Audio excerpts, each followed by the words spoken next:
There it is. Everything says we're live. So all right. Since all you guys jumped the gun, I'll handle it. Oh, okay. There we go. There we go. 100% chance we're going to have internet problems on this one. Oh, my God. Midland, Texas, the winds are blowing like crazy. Everybody's internet screwed up. We've lost Richard like 6 times already.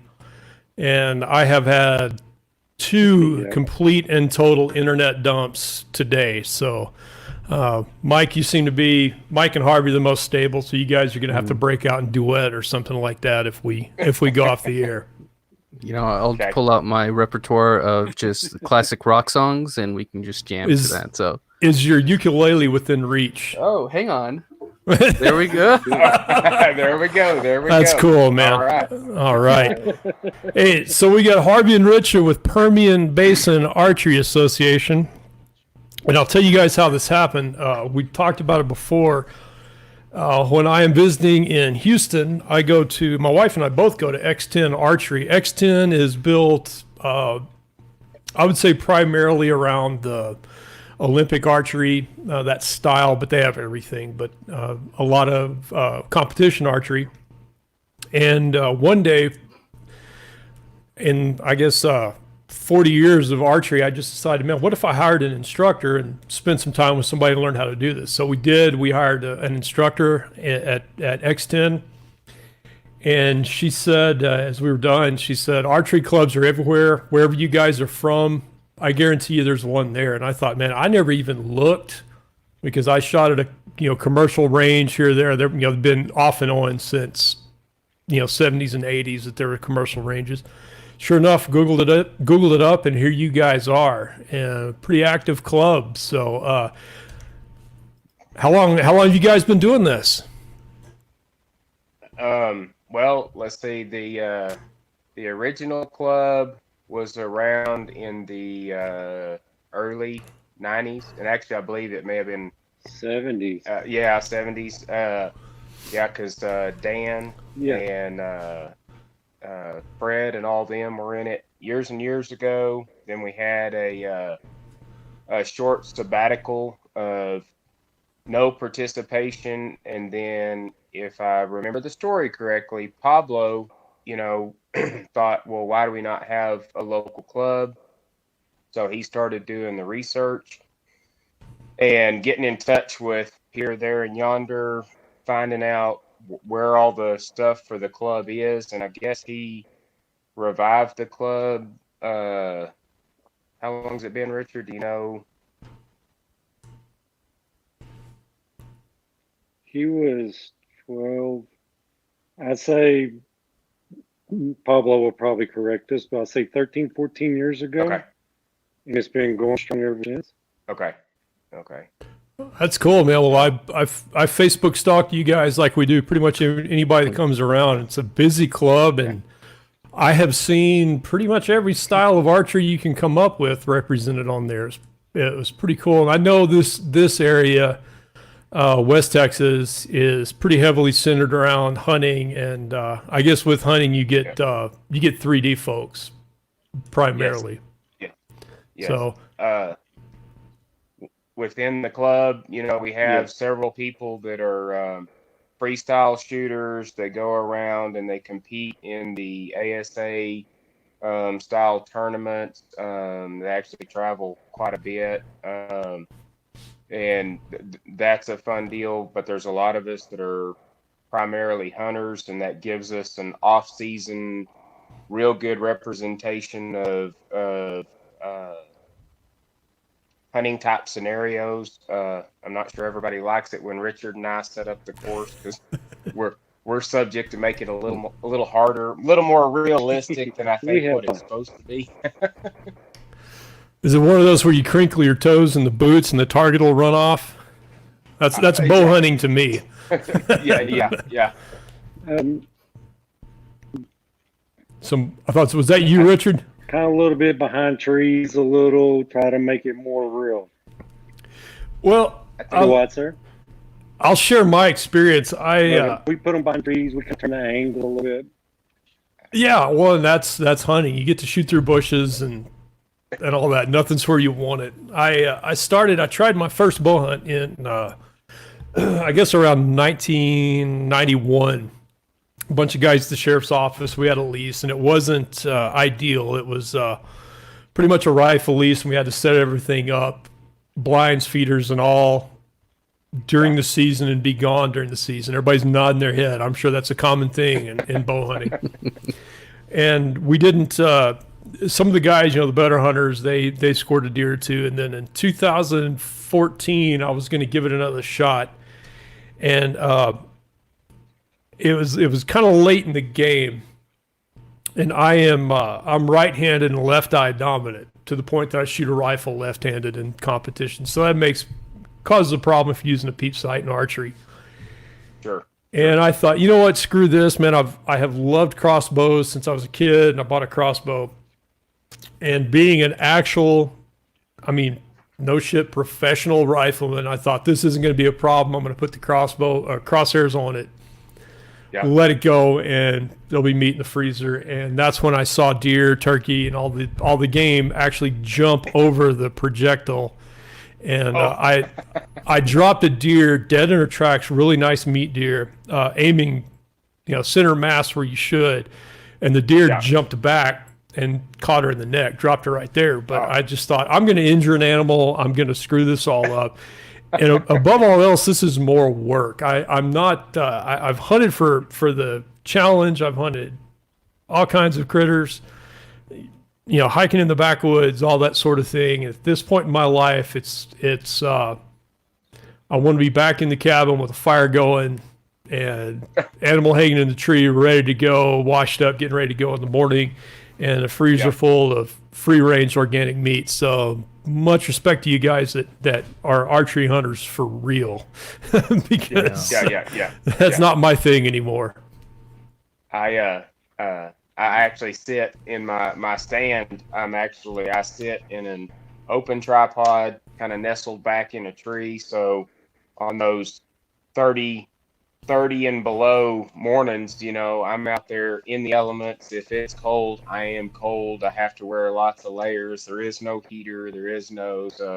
But I kind of enjoy that. You learn to layer up so that midday you can strip some of it off and still be comfortable throughout the day. But man, it can be rough. So yeah, that's one of the truest forms of hunting still out there, man. It's amazing.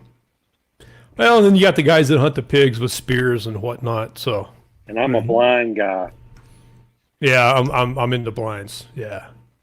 Yeah. I want to point out as things kind of get kicked off here, and we'll bring it up over and over. This is going to be, we're live on Facebook. It'll be published to Facebook. Also to YouTube. It's live on YouTube. This will be on our YouTube channel. Both of them you can find by the Van Cave. Give us a like and a subscribe. If you're not a member of the Van Cave on Facebook and you want to be, just put it in the search bar, the Van Cave, VANN. It'll pop up and we'll put you on there. And Tina just joined us on the Van Cave. Yeah, I was just looking at that. Yeah. Yes. Man, which mic are you on, Mike? See what I did there? It sounds good. I just got... are you actually curious, or was that a joke? No, I was just curious, man. Yeah. I look up and I see this giant, 1930s sportscaster shock mount sticking up. I'm gonna turn this around, and so you can see it. Why did I ask? I should have known. Yeah. It's just a blue snowball microphone. So right on. Well, archery is one of those things that when I made the decision to retire, that was one of the things that I was going to get into or get back into or more heavily, because when I made the decision not to bow hunt, it was because I just didn't train enough. And when I started studying up on it, started reading it, I brought this. This is the 1955 book that I found in the Jane Long Elementary School library that I originally learned how to shoot a bow on, along with the help of some family. This was in the 70s that I found this. In the rifle community, in snipers and police marksmanship and all that stuff, high power rifle competition, I found a lot more agreement than there is in archery. So, archery is a little closer to witchcraft than anything else. If you ask somebody how to aim an unsighted bow, if you ask 5 people, you get 5 answers. And I really, I wanted to learn instinctive. That was my goal, where you sight the target and use and let it go with essentially alignment with your body and the intended path of the arrow and all that stuff. And anyway, again, it's all witchcraft. I think it's more. It takes more concentration for me. Probably, I mean, I've done the rifle for a couple of decades, but it's just fascinating. But for you guys to have everything from vintage recurve all the way up to the compound and all that stuff, you guys kind of run the spectrum in your club, yeah? Yes. One of our focuses this year was also just keeping archery alive. We were working towards getting the JOAD program back up and running, the 4-H there. And again, Pablo's better at some of this information, but there was a 4-H coach, and then I believe he moved away. So that's why we as a group are trying to get that back up and going. And but yeah, there's just so many different. We have several trad guys. We have lots of hunters, of course, and then we have several freestyle shooters and just every facet. The only thing we don't do in our club is crossbows, but it's, I guess, more because it's a actual archery, and not that crossbows are not archery, but we like to think of archery as a bow, stick, and string that you have to hold, sight, and have total control over. So. I know that there. If you get on Reddit has a really good sub for archery that I follow, and there's a lot of argument, especially depending on what country you're from, whether or not crossbows are considered archery or not. And in my opinion, it depends on what you're doing with it. If you're hunting with it, it's archery because it's close range, a lot of the same problems. But sighting it in my backyard was no different than shooting a rifle. Absolutely zero difference. I mean, you had to worry about a little bit more clearance and some weirdness, but when you have a scope, you're cutting it loose and just zeroing it for range and dealing with the different path, different trajectory, and that's about it. Hey, so kind of working back. So I want to run through the styles. First of all, this day and age, what does freestyle mean? I believe that is anyone that uses magnification. So they have lenses in their sight, they have lenses in their peak, they use a different number of long stabilizers, back bars, side bars. They use typically larger shafts than what we do in hunting. Is that what you would see like at the Olympics, or is that something different? Yes and no. So like the Olympics, most of them are, I don't think, and this is going to sound bad, I'm the president of the club and I don't necessarily know how to answer that, other than I think your recurve style bows is all you see in the Olympics. I don't think the Olympics has a compound. A compound. I can't answer that either. So most of them are either. I think it's mainly just recurve. Either takedown, recurve, those type bows in the Olympics, but very similar as far as structure, how the events are put on and everything. That is what the freestyle ASA. And is there another one, Richard, besides the ASA in that style of hunting or that style of shooting? Yes, and now that I have one blank. There's ASA. Well, you got the Vegas shoot. My best example, the Vegas. We got a bunch of people that go to Las Vegas once a year to shoot. and you see that's more like the freestyle. It's compound bows, it's one stabilizer, 30-inch stabilizers. Everything that you can put on it that's going to cost you money is what they shoot. Right. The biggest diameter arrow you can get, I think the 27 millimeters now. I believe that's correct. And but yeah, That's all fascinating to me because when you look at the bow, there's different styles. Yeah, if you want to get, I know there's always an argument when you talk about the origins and what society, what nation, the origin of archery, where it came from. Everybody likes to argue about that. But you take one of the most primitive, pointy stick kind of technologies, and people are still using it today. And I think it is so much fun to look at what we pour into it in terms of, now we're into carbon fiber and all the sight systems and all the measurement and in the geometry and how they've changed over that's all fascinating to me. I don't consider it cheating or anything else. I know Olympic, it's the recurve, which is it's a takedown. I mean, they all have interchangeable limbs. Let's see, they have they cannot use a mechanical release. They cannot use telescopic sight. Now they can have, I think, a 1-to-1 sight with a dot on it. So they're, it's kind of a head-up display, kind of a dot. Like a looking at your windshield. No rear sight. They have stabilizers and a lot of juju on that, and as to what they can use. They can have an arrow clicker that sets how long their draw is and all that.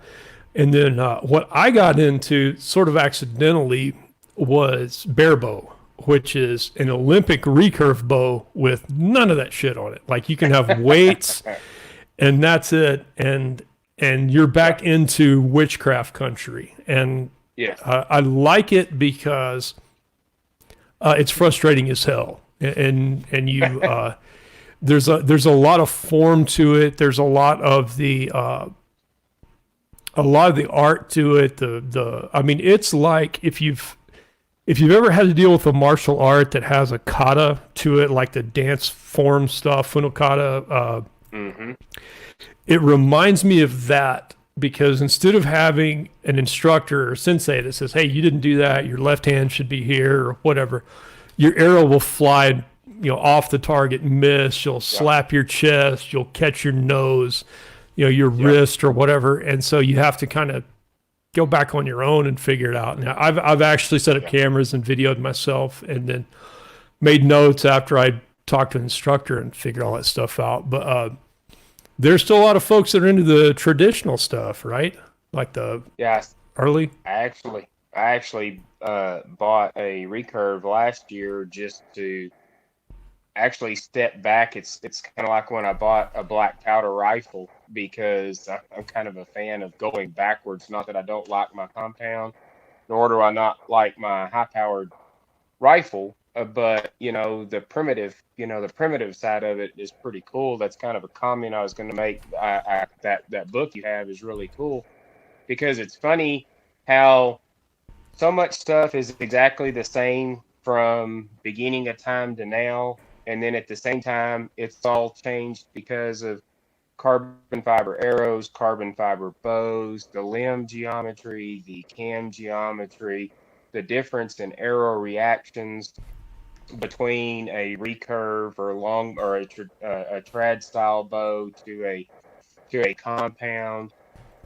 It's just amazing how it's different and the same. You can still use that 1953 book you have there and get as much information. And actually, it's sad to say there's more information in that book than what you can find today, just because everybody's all about the speed and the convenience of it. Yeah, the only thing I would disagree with you on about that, Harvey, is, well, it's the same as a lot of things. I think there's more information in this book, but at the same time, it may not speak to you.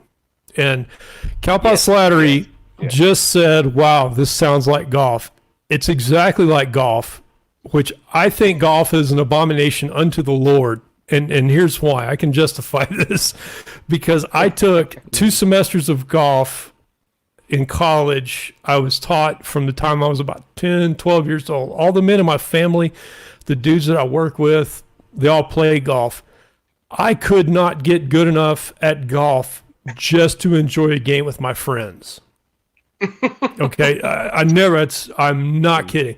The 4 of us could get together, pop a couple of beers, and I could say, well, I'm probably going to shoot 110, but I'll have a good time with you guys. And we will all tee off, and I will go in a totally different direction. I've actually teed off and had to go back behind me to get the damn ball.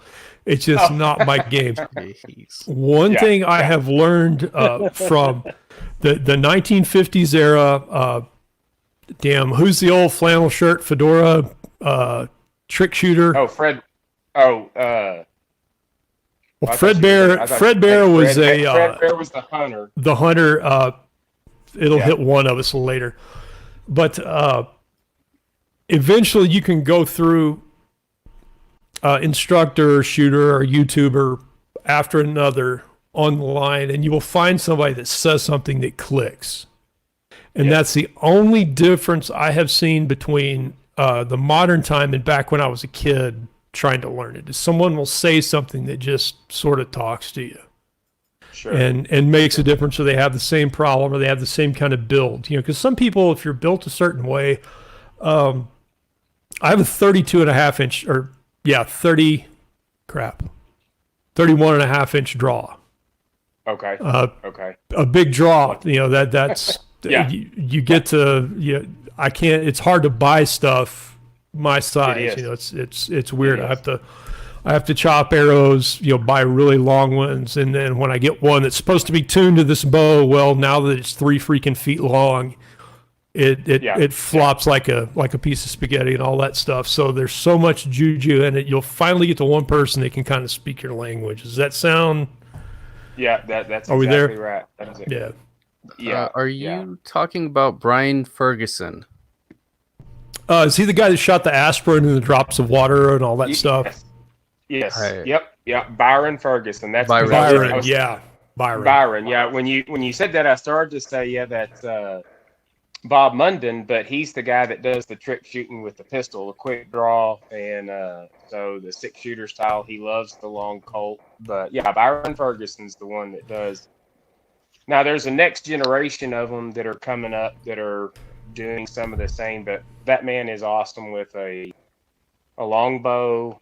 He's shot balloons at 100 yards and aspirins out of the air, and he's an awesome guy. So. He's the one. Am I thinking of? He was the one on the History Channel that shot the drops of water, right?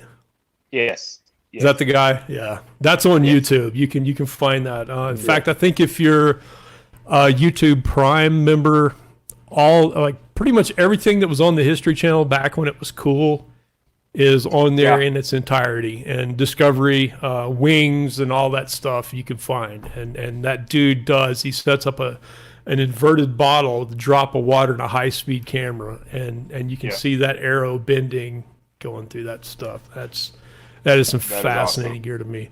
So you guys have I saw some traditional, I saw some recurve, and a lot of compound. What's dominant at your club right now? Is it, like we said, is it the compound guys? I would say the compound hunter would be the predominant. Compound. Oh, go ahead, Richard.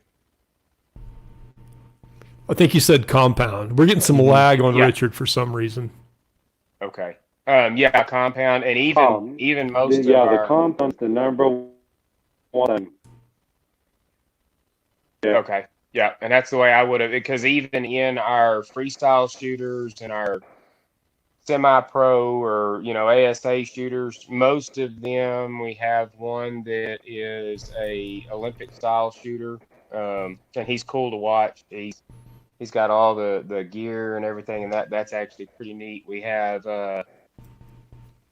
several trad before the COVID breakout. Our youth program was actually, we had lots of youth attendees this year, starting the year out. So we have good momentum. Hopefully we don't lose it to this whole virus and social distancing, and which I don't think we will. It's just, sometimes you lose momentum on things like that. But Well, I want to bring this up. You guys did something really, really cool. You have an online challenge, right?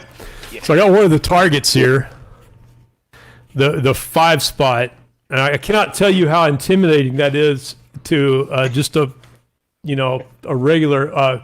What does Tim say, Mike? Average peckerwood like me. Yeah. Looking at this at 20 yards with no sights, I could probably do good to stay on the paper, which I'm sure would be a lot of fun just for a bunch of trad and recurve dudes, bareboat guys. And tell me how this works. Now you can get this. The club will send it to you. In fact, if everybody will give me a few minutes while somebody else is talking, I'll post this and scorecard, because you don't have to be a member to do this, right? No, you do not. As a matter of fact, that's kind of why we're doing that. We had some participants from San Angelo, Andrews, and actually Richard may be better because Tina is our secretary and she does a great job of keeping the stats on all that stuff. But we actually had a fairly good participation. The first one, we had another one this week. Basically, you are going to shoot 12 ends of 1 arrow at each target. Now, I was told you can shoot all your arrows at one of those targets if you want to, but you run a real good likelihood of breaking an arrow, and arrows are expensive. But the way most of us are doing it, so you'll shoot 5 arrows, 1 at each target, and that is 1 end or 1 round. You go score it. And how the scoring works is, as long as you hit inside that 3-inch circle, that is 5 points. And so that's even if you just cut the line, right? And that's even if you cut the line. So then if you hit that inner circle, that's about 1.5 inches diameter. So it has something like in that. the middle of it. So here's a handy beer can reference. So yeah, there you go. If you hit that inner circle, that is an X. And what the X's do is they give us a way to do a tiebreaker. So and we actually had several people that shot 300 or at least a couple of people that shot 300 in the first one of these that we did. Then it breaks down to number of X's. Okay. And then if you miss the circle completely, it's a 0. So this one's actually there are some things that we do, like the cup shoot twice a year. There's actually different rings for a different point count. And so your total is different. But being that this is just a 20-yard game and it's really for bragging rights, it's real easy to keep the score. And believe it or not, even with a compound, it's not as easy as you'd think to stay inside that circle every time. Yeah, there's a lot that can happen to anywhere between 25, 26, and 32-inch rod made out of something: wood, carbon fiber, fiberglass, aluminum, in 20 yards at a couple hundred feet per second. There's a lot of juju that can happen between the two. So. Yeah, and so on. And with the West Texas wind, it makes it real interesting. Oh yeah. I haven't shot these yet. I've got on my target in my backyard. I typically shoot those. I think it's the 30 centimeter Olympic style. Gold, red, blue, and I have the 5 spot, and I think they're about that size, and that's and that takes some doing to put an arrow in there without sights. So yes. So just to kind of finish up on that, so if anybody wants to participate, any of the viewers or listeners, go to our website. You can message Tina or message one of us. We can send you the link to that target and the scorecard. The way we've been doing it is you'll take a picture of we don't necessarily have to do video. If you want to download a video to the Facebook page just to kind of show your form, how you shoot or anything, that's you're more than welcome to do that. And but all of us have just been, you take a picture of every time you shoot the target, you write your score down, and then when you're done with all 12 ends, You'll total your score and then take a picture of your scorecard, post all 12 ends showing your arrows in the target, and then post your scorecard. We do a tally to see who came up the winner on all the different groups that we have, and then Tina posts them, and you get bragging rights for the week. We're hoping that this will. So there's a scorecard. So you're shooting one arrow at each circle, and you're doing that 12 times. Is that Yes, right? sir. So Yes, that's sir. a whole, Yes, yeah. sir. And we talked about this a little bit yesterday. If you don't have the file feature on the way the Permian Basin Archery Association's page is set up, we're going to put them up on ours. I just remembered I shut down my network just so I could wow. hopefully get to this podcast. So I can't get to my other machine, Okay. but I'll put them up after. Okay. And Okay. if you guys aren't configured that way, we'll put it up here. That way people can jump on it. And so basically, if you're a brand new guy, you just got your first, $40 bow, there's still a category for you on this, right? There is a category, and for anybody that needs help, needs advice, don't necessarily have to be great for you to be a member of the club. We're always looking to grow our membership, but we have such a great group of people, everybody willing to help each other. If anybody just has a general question, send a message to the Facebook page. And as a matter of fact, so we have a Talking Tech page and the main PBAA page, and so you can use either one of those. We created the Talking Tech page just for that. If somebody wants to join that page, even if they haven't joined the club, they can get on there, ask questions about how to set something up, how to do this correctly, and one of our veteran members will be glad to help. That's cool, man. Yeah, and that's actually going to be one of the questions I was going to ask. I think I'm probably the one with the least amount of archery experience between the four of us, and my experience really comes down to just doing, little things here and there whenever I was doing Cub Scouts, or just seeing a demonstration whenever they were doing DARE during school. One of the officers here would actually bring one of the bows and do a little demonstration. So Awesome. for someone like me who's more or less completely new to the whole thing, it's just how do you step into that world of archery and target shooting or even hunting and all of that? Man, the best thing that I could suggest is come join the club, get with one of us members, express the interest of, hey, I just want to get into archery. We can help you pick the best beginner entry level bow. There's actually a number of package bows. So whether you're going to just do target or you actually want to hunt, we can help you there's local archery stores both in Odessa and Midland.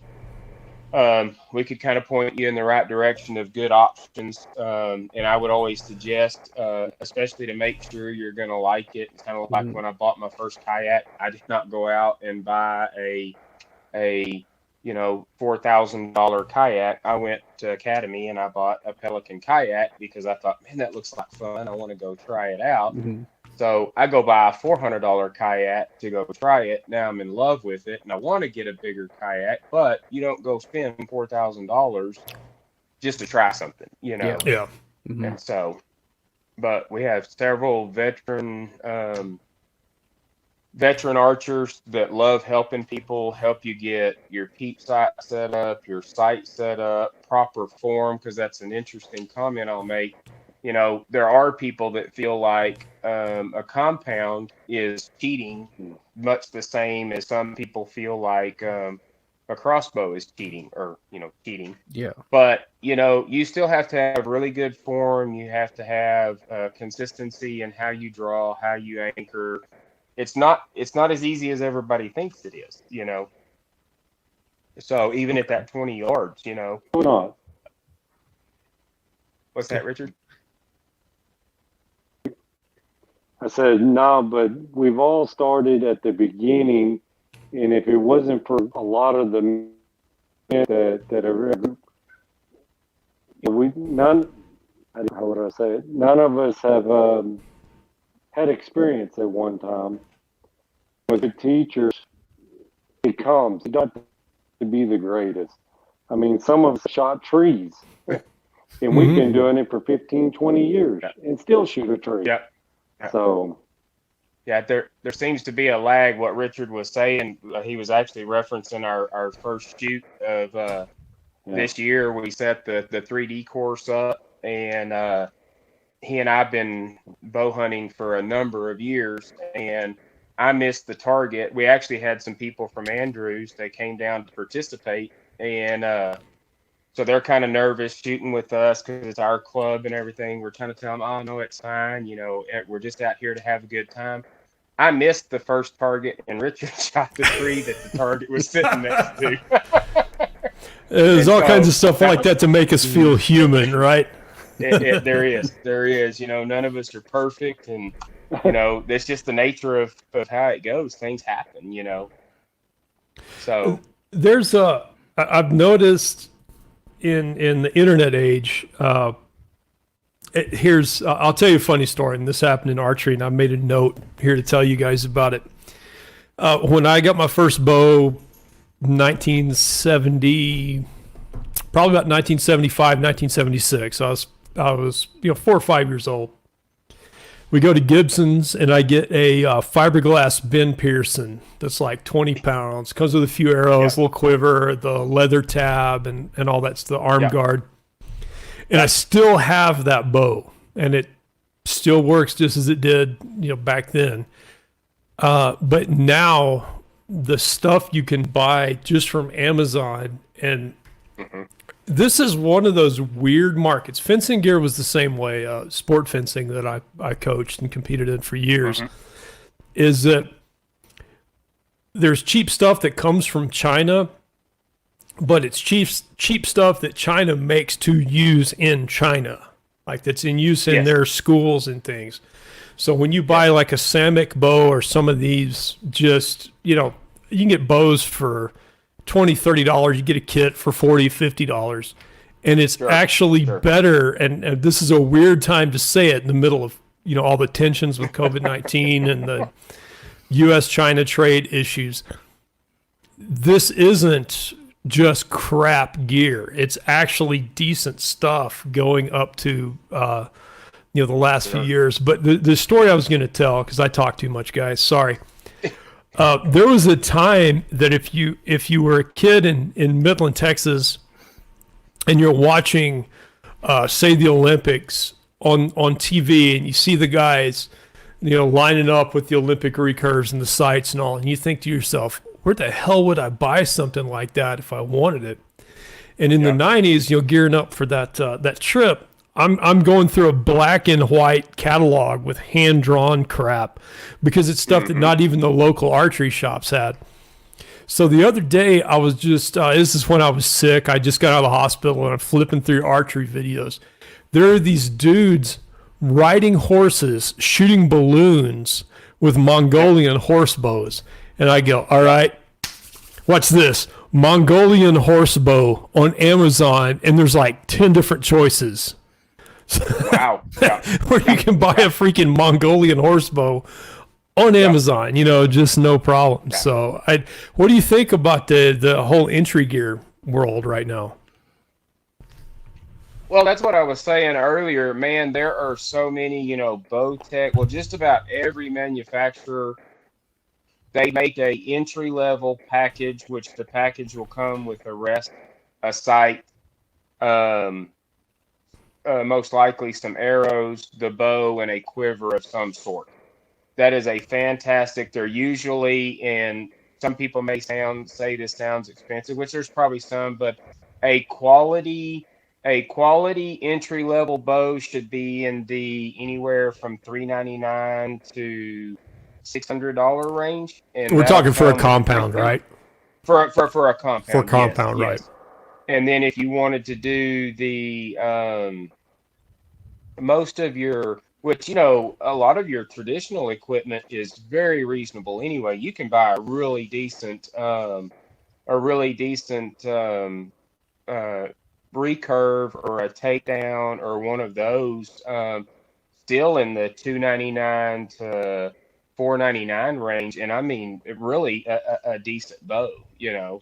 And so, you know, you mentioned the Samick Sage. To me, that is an excellent, and I have a lot of friends that are really big trad archers, and that is the suggestion as an entry level. Buy you a, you know, 30 to 45 pound, and that's the other thing that's amazing. You know, everybody feels like they have to shoot 70 and 80 and 90 and 100-pound bows, and honestly, you don't even need that. I mean, Fred Bear killed dozens of animals with, you know, a 35-pound bow, you know, 35, 40-pound bow. So, you know, shot placement, and there's controversy over that. But just to get into it, to get your feet wet, you can buy really good equipment to pique your interest. And then it's kind of like an addiction, though. Once you're in there, I've been doing it for 25 years, and it's I've never looked back, you know. It is so great. Just now, I think I was telling you the other day, with the virus and just really trying to participate with the club as much as I am and stuff, I've really started trying to learn about the target archery part of it. I've always been a fan of the 3D, and up until a few years ago, I had never even shot a cut shoot. Now I look forward to the cut shoot, which that's a 55 meter, 50 meter. Yeah, because it's 55 yards, I believe. I may be saying that. Again, I'm not a big, but target archer, but I am trying to learn about it because I do find it interesting, because again, that is one of those consistency things, and that helps you be consistent, because hunting season's only so long throughout the year, and it does. I think it boosts confidence when you're actually competing against someone. So that you're because, you know, all of us do it, but, you know, it's always fun to do something with a buddy, you know, as opposed to doing it by yourself, you know. So that's what the benefit of the online challenge deal that we're doing here is. It still lets everybody have that camaraderie and that competition and everything. So, okay. but yeah, anybody that was interested in and if you have kiddos that may be interested in it, or you're interested in it yourself, or an individual is, man, hit the group on the Facebook, find out, which we're supposed to have this month's meeting as a. There you are. You made it back. I got really worried I was gonna have to drive this podcast of yours. I was like, I gotta think of questions. So. Harvey's got a grip on it, man. You guys are doing fine. Yeah. So yeah, we're gonna have. I guess we're gonna use either Zoom or one of those type. I don't remember. They said something else the other day, but we're gonna actually have a virtual or an online meeting for our club meeting. We didn't have one last month because of all this virus and stuff, but we are going to do that. So if somebody wants to jump on, start asking questions. But just as information about the club, after we get through this, we have one meeting a month.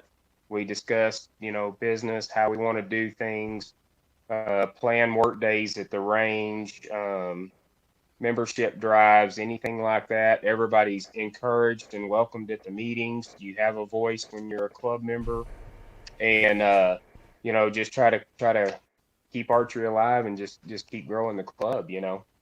Hey, I got a question for you, Harvey. I was okay. And again, I hate to keep bringing up X10, but I'm unfortunately more familiar with the club in Houston than I am you guys. Sure. It's right down from where we stay. They're under being Olympic and their structure and rules and that system. Just like when I was a fencing coach, we were certified as coaches by the U.S. Fencing Association, and they have different instructor levels. are you guys on an official instructor level, or are you going just is it just kind of as a club by the more experienced members and the better teachers? Not that there's one any better than the other. I could tell you from experience, but I'm just curious. Well, I can tell you, so as far, and it's not to say that we would not, especially if our membership continues to grow, but what we were working on, because it's a good place to start. And man, we just all feel like that kids really need a good outlet, a positive outlet to do things. And man, why not archery? But so the Pablo went and got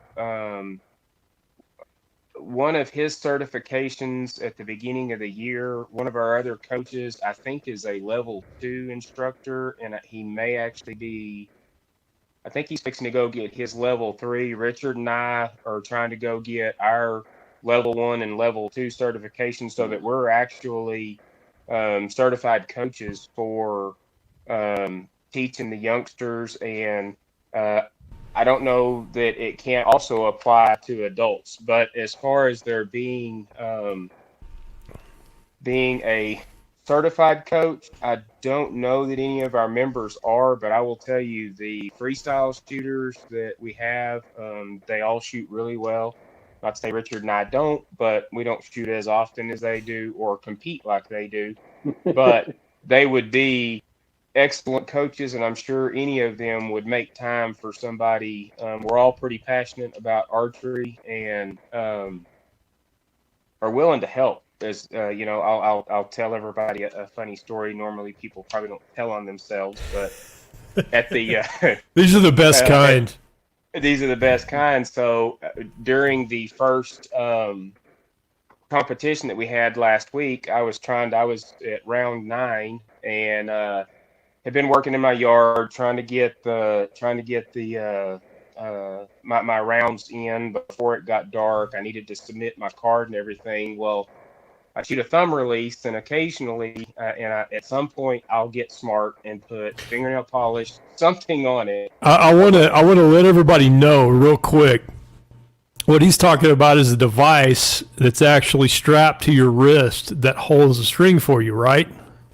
Yeah. So it's in your hand, and it's on your wrist like my wristband is, and it clips onto the string. And so when it's for bows that are too much tension to hold with your fingers, like the peckerwoods, like I do.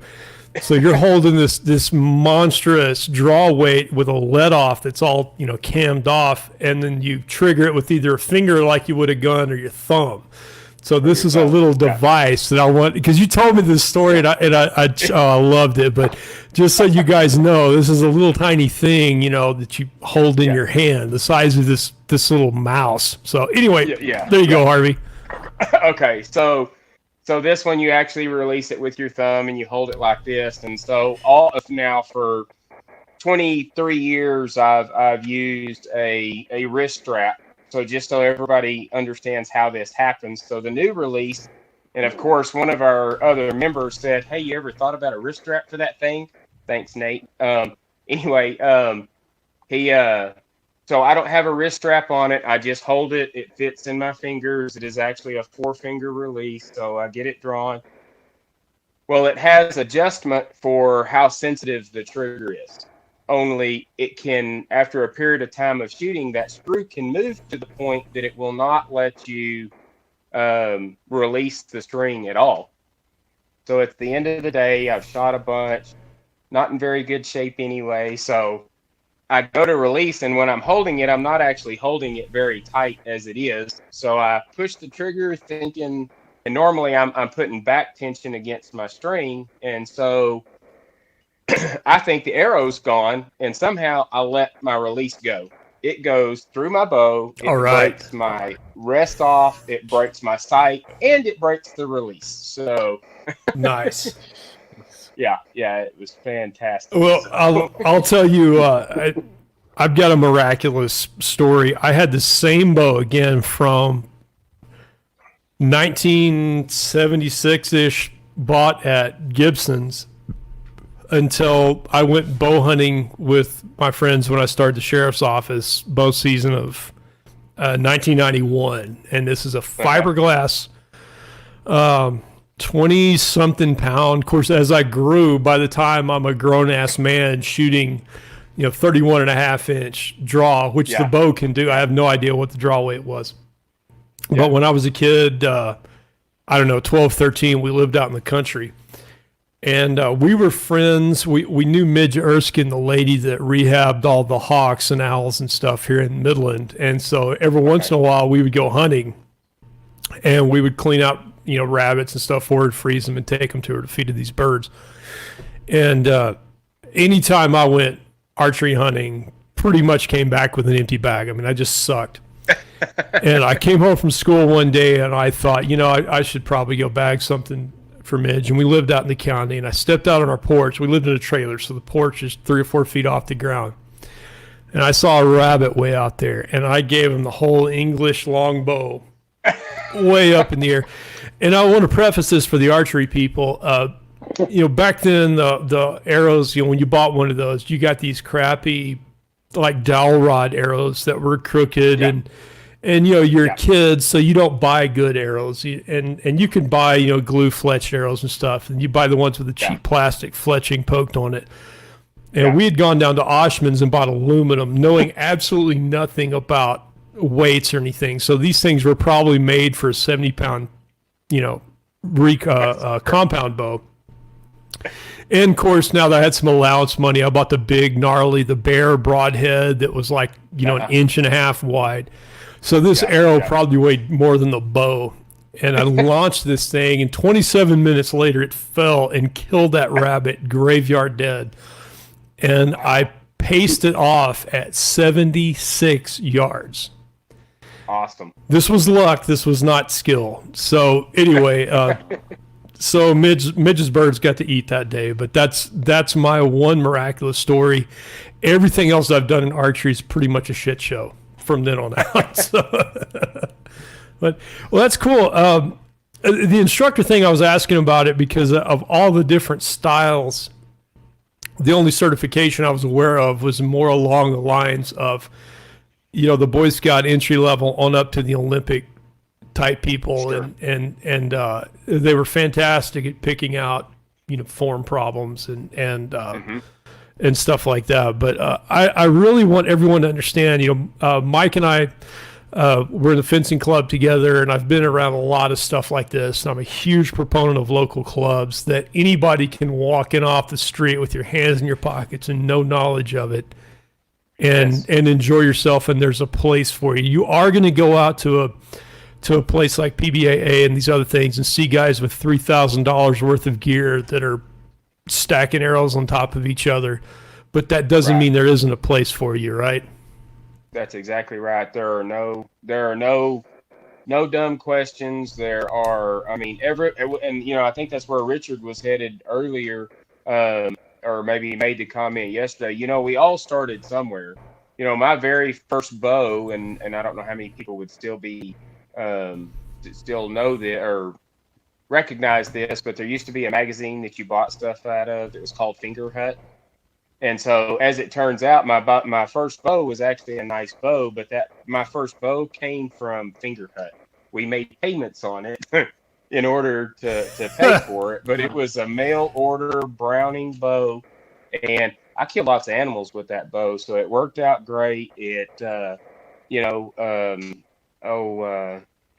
Dan Seeley helped me set it up out there at his place, and Galen and I went hunting the week after that I bought it, and it's just been downhill ever since. So but we all started, and how I even got into it is my ex-brother-in-law had bought a bow, and Galen was actually my instructor at the college, and he'd been talking to me a little bit about bow hunting. I thought, man, that sounds great. I think, it may be something I want to try. So we ordered this bow, have no clue how to set it up. I go out to Dan's, he helps me get all set up, and then boom, here we go.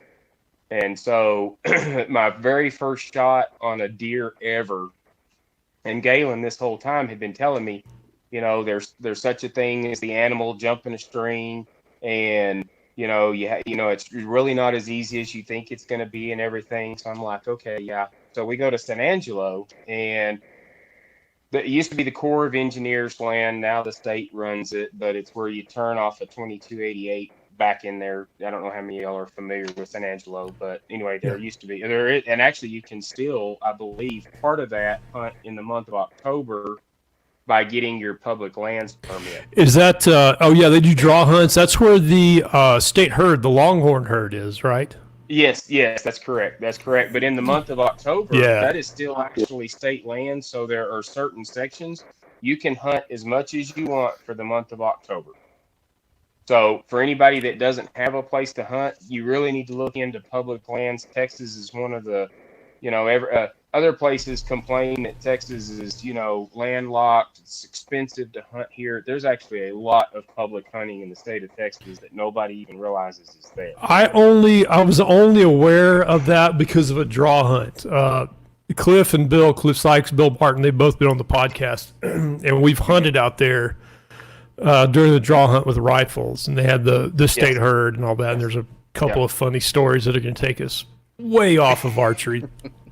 And Cowpaw Slattery says, best shot of your life, huh, Matt? It's the best shot of my life with a bow, not with a rifle. But it's amazing that there are opportunities out there like that, and in the world of archery and all. But I did want to mention, I shoot in my backyard, and I live in the middle of town, and I looked up the ordinances on it. There are no ordinances specific in Midland for anything other than BB guns, which you can shoot. When I shoot 10-meter air rifle and I shoot archery, and essentially, I'm sure it would fall if it were pushed to the point they had to write it. Would be like a BB or a pellet that, as long as it stays on your property and doesn't violate noise ordinances, you're fine. Are you guys familiar with anything like that? When I lived, of course, I live on an acre of land now, so it's not an issue. I live in the country, or in the county. So, but I used to live on neighbors, and to make a 35-yard shot, I could stand in my front yard and shoot into my backyard through my gate. I had police officers drive by all the time, and none of them ever said anything to me. And I believe when I did when I looked into it, I could not find anything where it was against the law for you to practice it within the confines of your property. I doubt it. It's crazy if you look into, if you just do a search for archery pictures, or you do vintage archery pictures, elementary school, Boy Scouts, summer camps, all this kind of stuff, and you talk to older people, and I'm 49, so my generation and our parents, archery was just a thing. Used to be in public schools and all that just sort of faded away. And marksmanship is one of the things when I retired, obviously got a lot on my mind with medical treatment, stuff like that. One of the things I got from marksmanship in my younger days, and the training and the practical application and actually being deployed with the SWAT team and stuff, is the mindset. Sergeant Carlos Hathcock, the famous Marine sniper, put it the best. It's a bubble. You have to seal yourself in a bubble. You have to exclude all things that will interfere with affecting the bullet flight or the projectile flight. And the more and more you do it over years and years, that refines itself down to just sort of an automated thing. Not that, I can just lay down and bust out a 1,000-yard shot. That's not something that's going to happen. When I retired, and I got happy with my archery setup, and I got a good bow, and everything worked out, shooting 20 yards in my backyard, that was a complete Zen thing. You cannot think about anything else, because you're thinking quite literally of everything from where your feet touch the ground to the top of your head, your posture, every little thing. And if you think about it, if you take something and just like this pin and let go of it, all the physics involved in that in archery and just letting go of that string, just how if you're the tactile nature of just letting go of it. Do you roll it? Are you shooting your fingers out? Are you plucking it? There's like 19 different things you can do just in that motion of letting go of those things. It's fascinating to me. And then I'm a physics geek and all that. But guys, I'm going to go and patch a modem. If you'd go on, Harvey, one thing I wanted to talk about with you guys, and I was going to pull it up, and then it's too long to really fit. Could you go over kind of your schedule? Had a lot of competitions and a lot of stuff I wasn't real familiar with. I know a lot of it's been shot to shit with the COVID-19 thing, but Sure. just sort of what you guys are doing in terms of competition and I guess the closest thing to league that you would have. I'll be back in about 2 minutes. Okay, very good.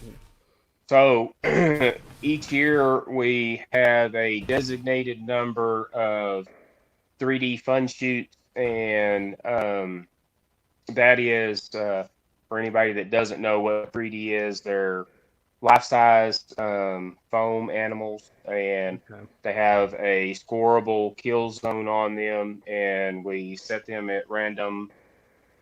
Well, I say random. We do follow the ASA standards as far as our freestyle or men's open is the longest distance shot, and then the men's hunter, and then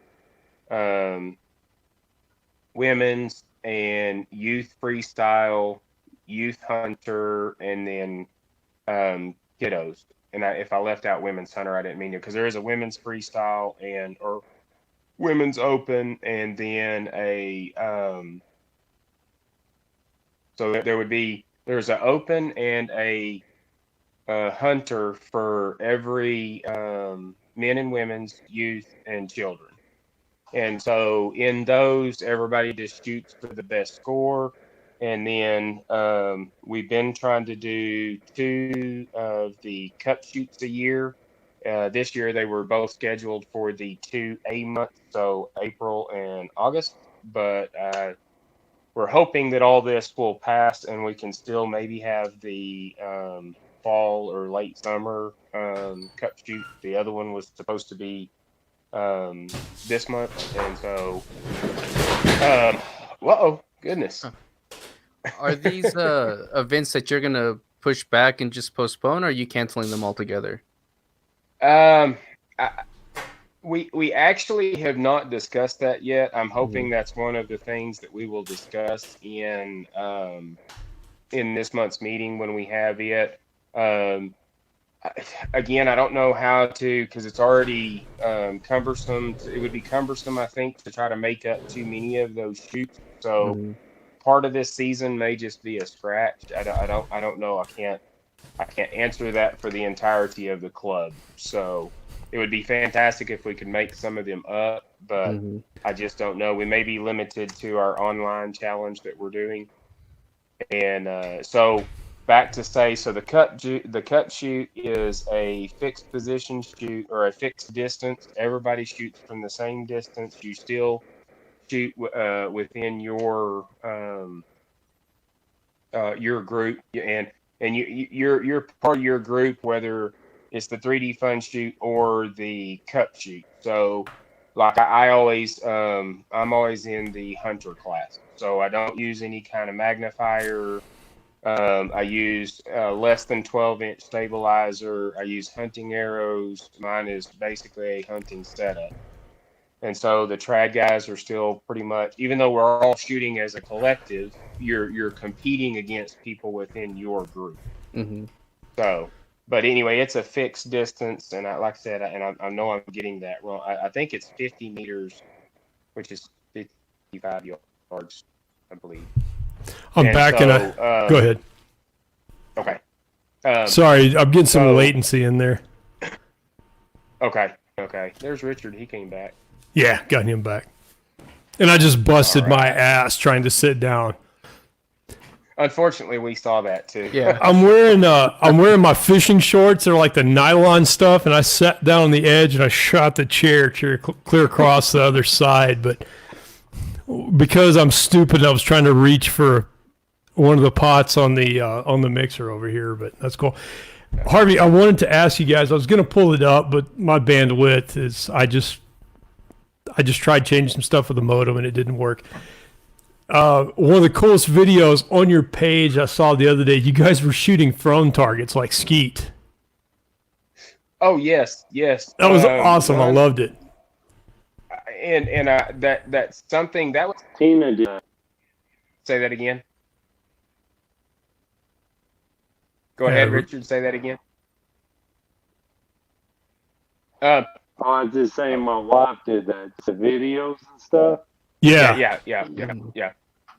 What that was one of our members actually brought that out, and I would love for the club to be able to purchase one of those. That's actually a game, if you will, that or it's a setup that comes, and it's a thrower, and you just use kind of like the bows that because I was going to ask you earlier if your bow from the 70s, was it one of the orange fiberglass bows? Because that's what mine was. I had one of them orange fiberglass. It is. I should have brought it in here. It's.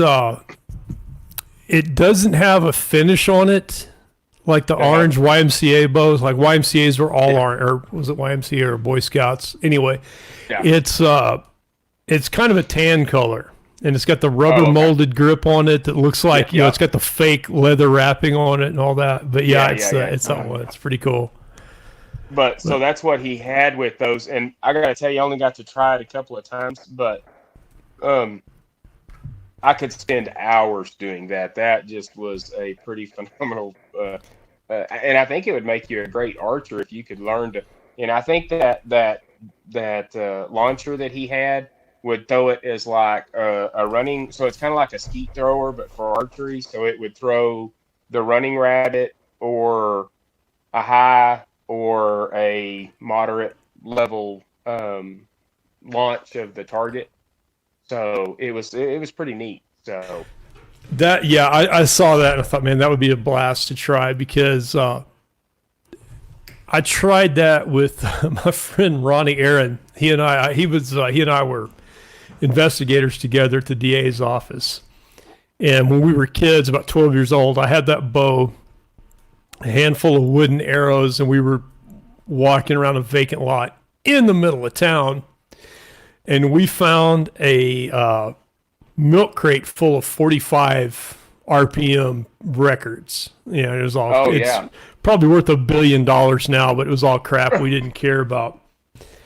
Yeah. And we thought it was a brilliant idea to give that a shot. And we launched an arrow, stuck it in the middle of Thomason Drive. And it's like, as soon as I let go of the arrow, I thought, wow, I didn't think past the impact. You know, I didn't, as you say, the rifle, you didn't think through the problem. But anyway, sure. We didn't do that any further, but I was watching you guys do that, and that looked like an absolute blast. One of the things that I think most of us look forward to, of course, we're all male knuckle draggers, I guess, but you know, competition's always a good thing. But at the ends of each 3D fun shoot, we like to have a long distance shooting contest, and so we will put the elk. We have a large elk 3D target, and so we'll start out at usually about 50 yards, and then everybody that stays within the same scored point, you know, everybody puts $5 in, and we just start shooting and backing up and backing up and backing up till one person hits the bullseye and everybody else misses. And that is cool. That is cool. I think everybody looks more forward to that than anything else. Tina says Thomas brought that game 2 years ago, I believe. He said it was from France. I think we're talking about the flying targets. That's the targets. Yes. I will tell you what amazed me. I had a bow. It was it's a polymer. It's a single poured, not poured, injection molded right and left hand bow of around 20 pounds. It's a PSE snake, I think it is. Okay. It's made by PSE. Okay. Well, PSE and several others. Everybody's used it, but in fact, Tim Kreitz has it now. I gave it to him because I used it for a long time. I took it in a trade or something like that. I don't remember. And I was looking for something with I wanted to move on to centered rest and kind of get into the bare bow thing. Mm-hmm. When I was looking up that bow, when I got a hold of it, that is being used in a sport called combat archery. Have you guys seen that shit? Is that with the big the balls on the ends of the arrows? And yeah, I don't have the bandwidth to pull it up, but it's like paintball but with archery. Yes. And they use that bow because you can shoot it from either side. Yep. Left or right hand, and it's not 20 pounds isn't much at all. It has a big stopper at the end, and you're wearing the goggles. It's just like paintball. And they played it on the couple of videos I watched were on a paintball field. Anyway, and these people are just shooting each other left and right. And that guy, go ahead. Oh, I was going to say, I wish we had one of those courses here because I would be at it every weekend. It looks like a blast. Because I think, if I remember right, I'm probably screwing this all up. They gave everybody 3 arrows, and they cut you loose. Now, we played, I was on a paintball team in the Police Olympics, and we played speedball, and that's the one with the big inflatable obstacles in it. And you had to start on the back with your hand on the wall, and they blew the whistle, and you ran and shot. And they were doing the same thing, except they're shooting arrows. And their guys crawl on the ground to pick up more arrows and shoot back at the other guy and all that. And that leads me to your style of archery and your experience with it. Yours and Richard's. Richard's back. He has a horrible internet connection. What do you guys think about all of the sensation over the Lars Anderson videos? Have you guys seen that? That's the guy doing all the. Yes, yeah. That's the guy. That's who I was trying to think about. Man, that is wild because he is just doing. Let's see, they call that string walking, and man, that guy's impressive. I don't care who you are. String walking is a big deal in bare bow, and then in the Olympic community, a lot of people on Reddit, it's about 50-50 people that hate him and all that. I don't have a problem with the guy. What made me think about it is his bows are fairly low in it, in draw weight. But a lot of people were talking about the safety, the inherent safety of what he's doing. But he's kind of like a stunt man in some sense. But for those of you who don't know, look up some Lars Anderson videos when you're done with ours. Like, subscribe, click the bell, visit PBAA's Facebook page. They're all listed. But when you're done with that, look at Lars Anderson because he claims to have found evidence or whatever that did he go back to Comanche or something, like some primitive culture that he says essentially the arrow quivers, the container that holds your arrows that are over the shoulder on the belt are essentially a latter European / American construct that they would actually hold the arrows in their hands. Yes. And this guy throws out, an arrow a second while he's running past the target or turning a flip. There's the one that pissed the whole Reddit archery community off was that he shot a target through the open back windows of a moving car. So that it's him and a target, and a car drives by, and he lets the arrow go flying through the car. And of course, people are just freaking out over the safety aspect of that.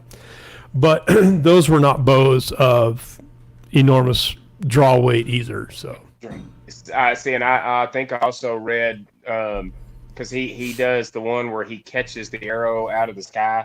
He did the arrow catching.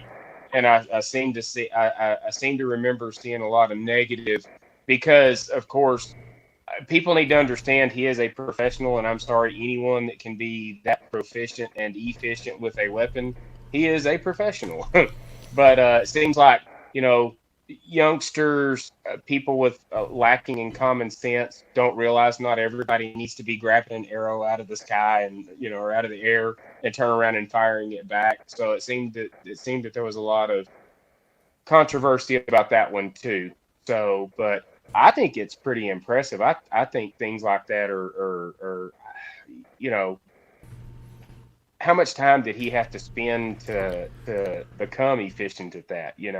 Yeah, that's the 10,000 hour rule, one hobby guy. Like we talk about among my group of friends that we're jealous of guys that can only have one hobby because you get really, really good at it. Unlike us that, we tend to suck at a whole lot of things at one time.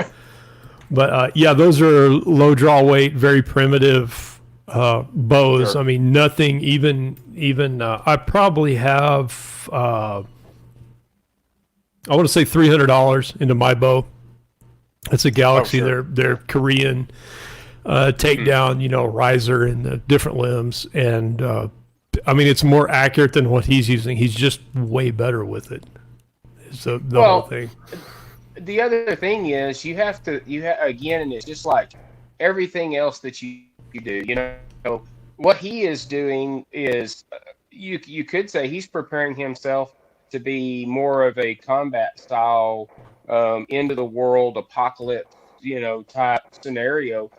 He's not going out and hunting deer like that, like most of us are. You're patient. You're spotting and stalking however you choose to hunt.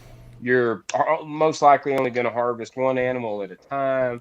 That is a complete difference to what he is doing. And Yeah. would I want to be in a a knife fight with him? Nope. or an arrow fight? Because you're probably going to lose. Anybody, and it's like, Mike can attest to this. It's like fencers and mixed martial artists. Anybody in an art sport where things are being shot or thrown or whatever at you, the better ones develop almost we call it the Jedi sense. It's like they can see into the future. Yes. To this day, I maintain the deadliest thing in the world would be a good martial artist that spends a summer at a fencing camp, because fencing builds such a perception of the speed and everything in a combat sport. Because if you box or something like that, you don't go full speed all the time. In fencing, you can show up, and every time you train, you can fence at full speed at your competition speed. It's just like archery. An archer that's training for what did I say they shoot in the Olympics? 70 meters, 90 meters, something ridiculous. Like that, yeah. They can do that every day. It's not like they have to train at 10 meters and then Sunday when they compete, they're going to shoot at 90. So correct.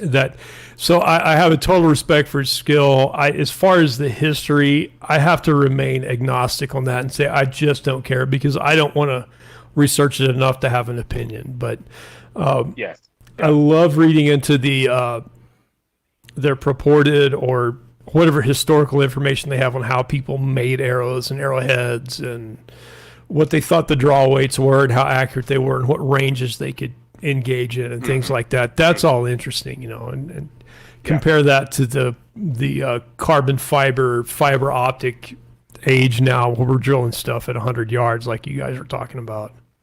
Yeah. So yeah. that's all fascinating to me. So, Sure. Cool, guys. Well, we'll start to get shut down. We were shooting for an hour, but I knew we were going to talk longer. But That's been good. what are you guys going to try to go back to your schedule that you were running before? I mean, are you just going to bump your competition dates down? I missed some of that when I had to go reset the router, but yeah. So just to reset, I can't completely speak for the entirety of the group, but I would imagine if we can get through this COVID-19 and which I would still say we probably need to be somewhat delicate even when they lift the social distancing, because things like that don't just disappear overnight. But even with some form of social distancing, yes, as soon as we can get back on a normal schedule of meetings and having, even if we have to change how we conduct the shoots of only, because right now it's pretty fun, the 3D fun shoots, we try to keep it around 6 people or so, because we had actually just started a shooter of the year this year. And so several of us were competing we had a real nice cup that, oh, he's got the cup. There you go. And I did Yeah, want to hang on. mention Keep that up there, man. I will solo Richard so that everybody can see that. Nice. That is Awesome. nice. Holy crap, So that's a pimp chalice, man. Look at that thing.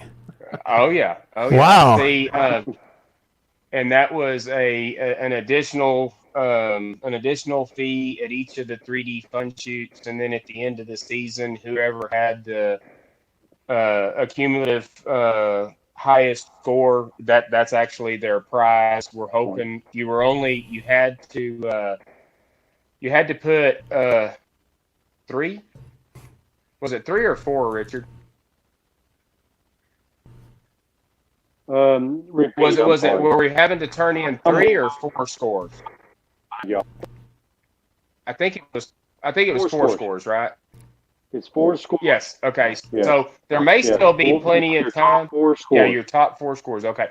So if we can get all this released and anybody wants to come out, join the club, and compete for that cup, you only have to turn in your 4 best scores, and whoever has the best overall score is going to be the winner of that. That again was another fun little thing we had added this year. But I would say yes, as soon as we can get back to some kind of normal schedule, we're going to be all about it, And you guys have your own range in Odessa, is that right?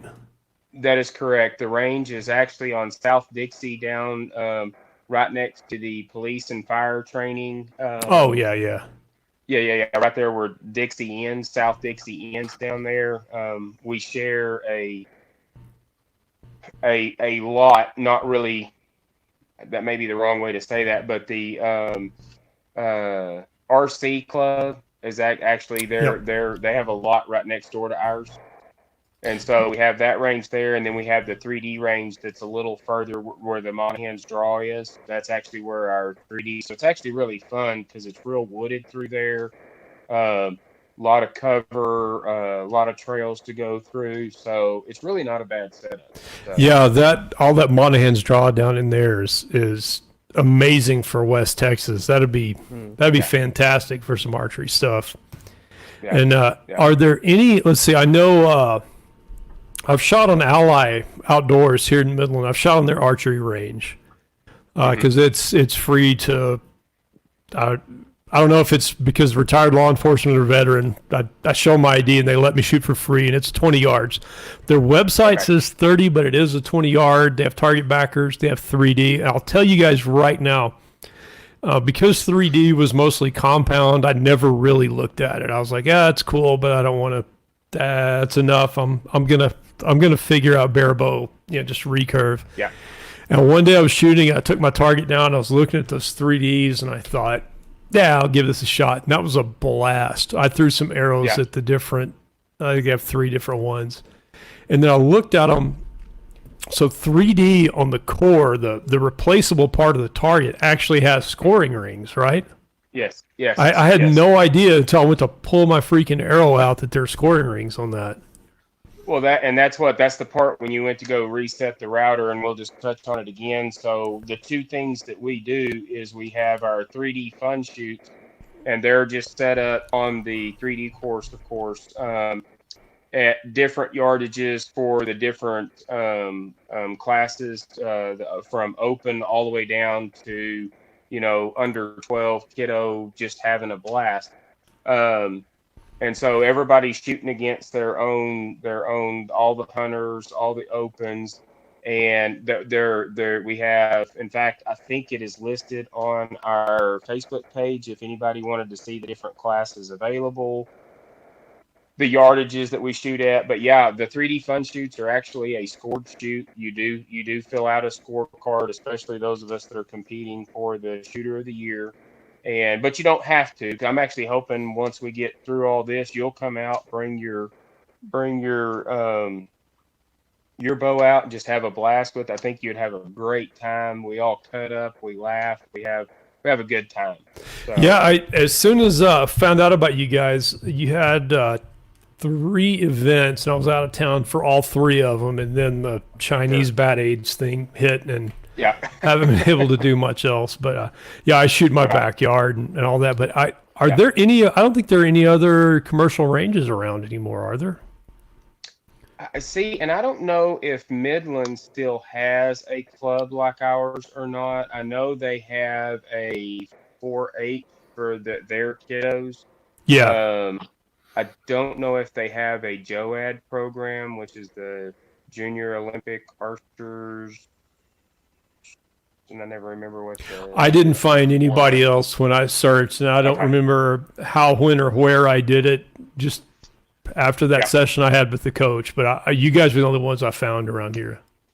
Well, and the other cool thing, and I just wanted to touch on this too, and I know Richard had plans until all this happened to make, and I myself too had plans, but we would like to actually, and one of the things that we do as a club is it's a really cool thing just in the archery world.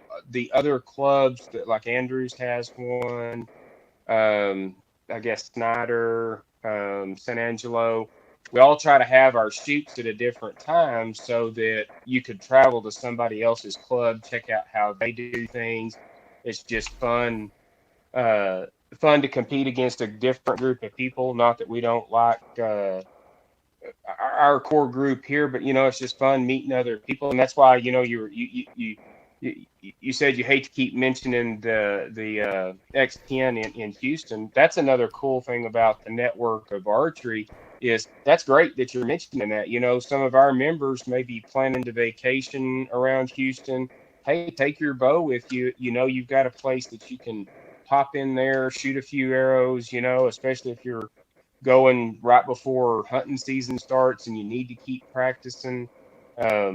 It's fun to learn about other places that have the same thing that you enjoy, Yeah, X10, they of course they're a commercial business. They're not a club, so you have to kind of separate the two. But they have rental gear. They have I've seen every kind of archer there. Olympic hunters.